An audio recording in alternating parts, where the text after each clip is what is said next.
Following that breaking news out of Dallas this morning, where the Cowboys have acquired a wide receiver, and oh boy, I'm so happy. George Pickens from the Pittsburgh Steelers.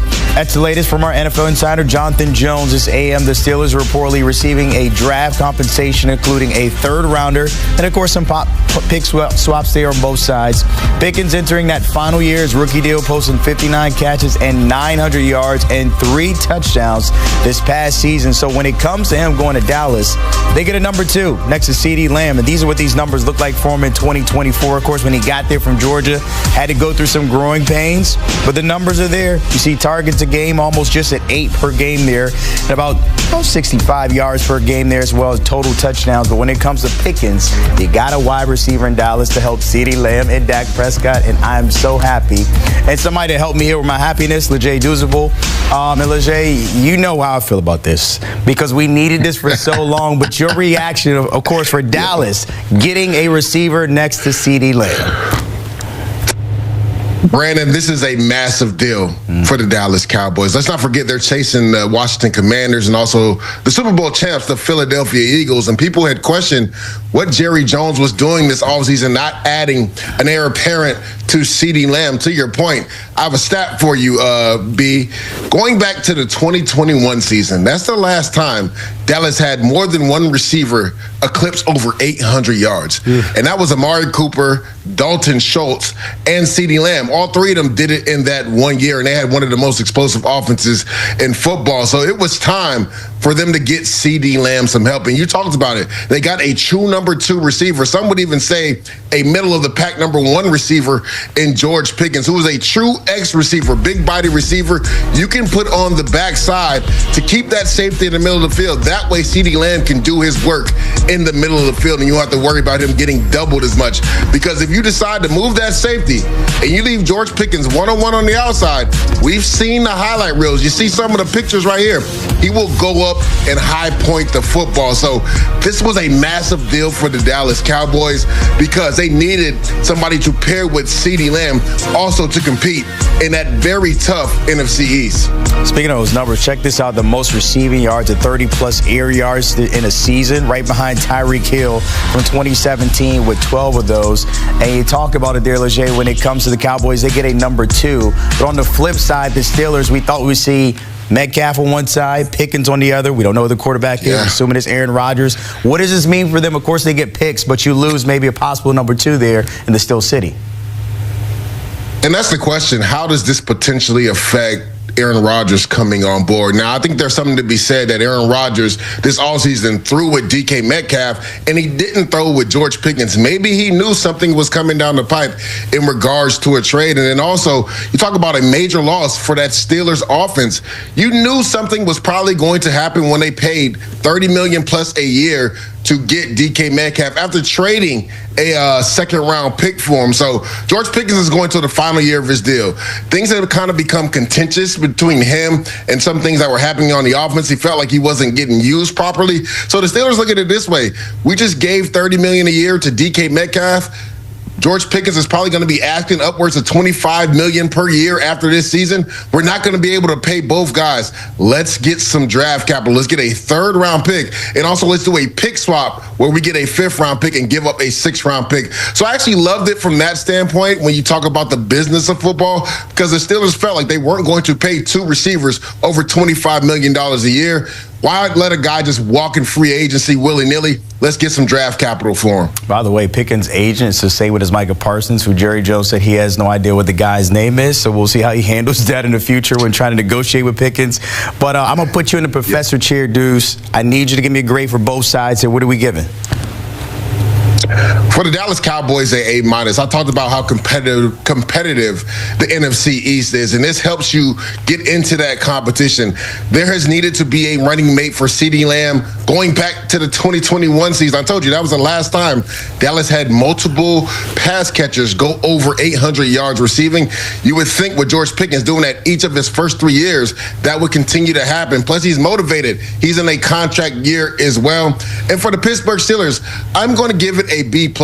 Yes, you lose a big weapon on offense with George Pickens, but you get major draft capital. Let's not forget, they didn't draft their quarterback of the future. Now, they took Will Howard in the 6th round, but everything that I've heard and people I've talked to in the Pittsburgh organization seems like they're gearing up to potentially take their quarterback of the future next year. So they get a 3rd-round pick and a 5th-round pick that will help aid them in regards to if they have to move up to get a quarterback of the future. So I gave them a B+ because of the compensation they got for trading George Pickens. All right, so the Cowboys thinking now and the Steelers thinking about the future there when it comes to all this trade noise between these two. As always, Jay Duzabo, appreciate your time breaking down the breaking news of today.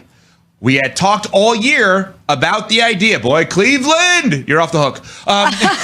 We had talked all year about the idea that George Pickens and Tomlin and the Steelers were a little bit off, right? It never felt like they clicked in terms of relationship stuff. The Cowboys had been saying, we're working on some trades. We're working on some trades. What were the trades they were working on? They brought in guys that were kind of, I don't like to use the word failed first-round picks, but first-round picks that didn't live up to the expectations. Those are the guys they brought in this offseason. And now they trade for George Pickens. They're going to trade for George Pickens. They obviously take a huge chance on him. DK Metcalf is already there. They traded him a 2nd-round pick for him. The question now becomes, how much of an impact will Pickens have on the Cowboys opposite CeeDee Lamb? And is Aaron Rodgers cool with this if he's going to be the quarterback? Because now he's throwing to one guy. Where's the other guy? Who else is out there that's left? Could Pittsburgh now revisit phone calls with San Francisco to use some of the draft capital? Would they consider going out there and trying to trade for a banged-up Brandon Ayuk? And then maybe San Francisco tries to save some money for Purdy. There's a lot of machinations. Again, if you're just tuning in 1 minute ago, Adam Schefter just tweeted, Dallas and Pittsburgh, 2 pretty significant NFL teams, are working to finalize a trade that will send George Pickens to the Cowboys in exchange for draft compensation expected to be finalized today. Smalls. So the Cowboys have been cryptically adamant that they had some stuff in the hopper. So we thought that this was just what the Cowboys do. They talk, and there's not a lot of action behind it. But good for them for going out there and making a move like this, because we always talk about the Cowboys offense and say, what is it? It's Dak to CeeDee. That's it, period. And so giving him another option there, another wrinkle, I think is a smart move for the Cowboys. The Steelers are interesting. They are shockingly the story of the offseason for an organization who's been so steady, who's been so consistent. This is a surprise to me. I know you mentioned the questions that we had around Pickens, but to have this move made when we still don't really know who your QB1 is going to be is a little surprising to me. I'm also surprised, Smalls, and maybe there's financial reasons. We'll understand this in terms of cap hits. We're just getting this information now. I'm surprised they couldn't figure out a way of finalizing this before this previous draft. Right? So if you're Pittsburgh and you gain an extra pick and you want to maneuver a little bit to move up to get a wide receiver, whatever it may be, that maybe you like a little bit better than anybody else you took. But this is the move that they're making. George Pickens goes from Pittsburgh to Dallas. His career so far, 3 seasons.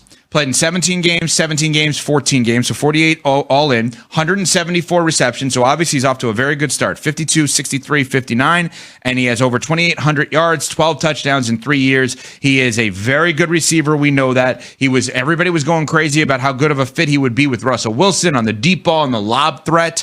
6'3", 200 pounds, 24 years old, out of Georgia, was a 2nd-round pick in 2022, and now he's going to the Cowboys. And if you're a Cowboys fan, I don't know how you can't like this. Because even if he's not a personality fit, let's say, a reliability fit with Pittsburgh, the wake-up call of getting traded, I'm sure they're not giving up a 1st-round pick to get him. They're probably not even giving up a 2nd-round pick, if I had to guess, to get him. And now you're adding to that wide receiver room alongside CeeDee Lamb. So to me, I think this makes a lot of sense for the Cowboys to roll the dice. I'm not mad at it from a Steelers perspective. I don't understand the now versus before the draft. And I do wonder if there are other things up the sleeves with the Pittsburgh Steelers on this. I'm just looking at their depth chart. If there are any, they drafted Roman Wilson out of Michigan last year. Yeah, they need Calvin Austin. They need another receiver.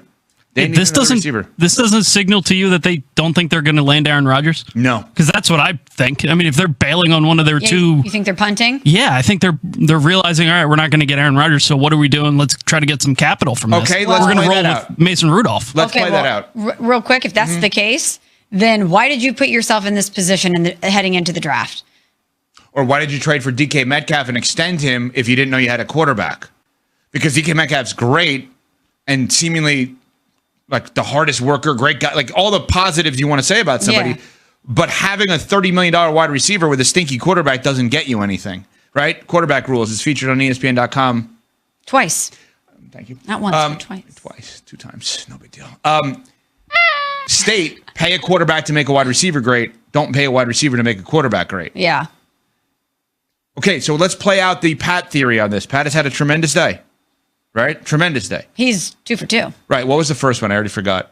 Anthony Edwards. And being coronated too early. Yeah, now maybe he doesn't even win a series with Steph out. And the Pacers being the hottest team that we should be really thinking about and how good they were down the stretch and winning 6-7 in the playoffs. Yeah. And now Pat, who's been saying all along Rodgers to the Steelers, is now saying maybe this is the indicator that he's not going to be a Steeler and that they're going to go the other way. If that's the case, you can't stop with Pickens.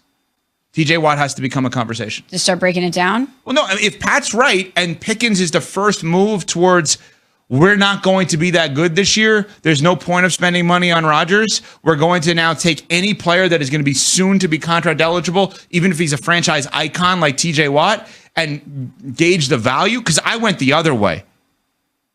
I went the other way on this. I went that I believe that Pittsburgh is doing things for Rodgers, and maybe there are other moves here. The other way is also like Pat's way is interesting too. That it doesn't feel like, all right, we traded Pickens and we're just going to sign a straight free agent now. We're going to go get Amari Cooper. Well, that would make some sense, but like you get what I'm saying. Like we don't have a lot of time, but I think this is a question we have to focus on. Pittsburgh, what's their hit rate when they've gotten rid of wide receivers? I think it's been pretty good. So That's true. So I know. Good point, Nuno. I see the reaction from analysts being like, "Oh, Cowboys, great trade for him." Yeah. The reaction from Cowboy fans is very hesitant right now about this because Steelers move off you. There's something going on there. The only one that I would argue with, and obviously playing the results doesn't help, but Plaxico was great early on for the Giants. Plaxico was great. Gary V, scheduled to join us coming up.